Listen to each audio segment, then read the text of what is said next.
While the U.S. is sending in more resources to help with the frantic search for survivors after an earthquake that ravaged parts of southwestern Haiti, more than 1,400 people died. Thousands of others injured when that magnitude 7.2 quake struck on Saturday.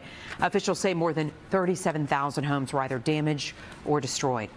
Well, one community here at home keeping a close eye on the developments in Haiti is in Flatbush, Brooklyn. It's home to one of the largest and most diverse Caribbean communities outside the West Indies. News 4's Erica Byfield is in East Flatbush with the vigil held for the victims. De Dieu, le salut du monde.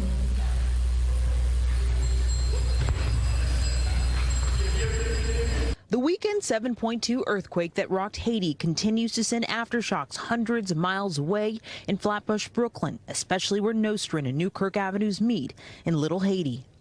We're asking for prayer right now. Those prayers echoed from people of all faiths outside of St. Jerome's Roman Catholic Church. Only God understands why these things happen.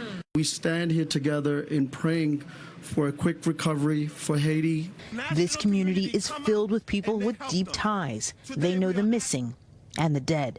It hurts because I just went down there and the people out there was very sad, very hurt, very confused. The quake flattened sections of the island nation of 11 million. Its people, unfortunately, are no strangers to pain. There was the quake in 2010 that killed tens of thousands. Just last month, the country's president was assassinated. Then there's the surging gang violence and the struggle to contain COVID-19. The mayor knows it's a lot. He's offering city counseling services to help.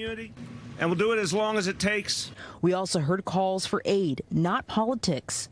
If there was a time that we need to show solidarity and humanitarian concern, now is the time.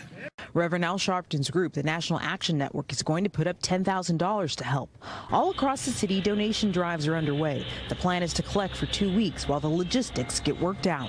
We're trying to get it on the ground as soon as possible. The NYPD gathering items too. All the precincts drop off spots for supplies like non-perishable food, flashlights. New Yorkers rallying to help, knowing how many people are hurting.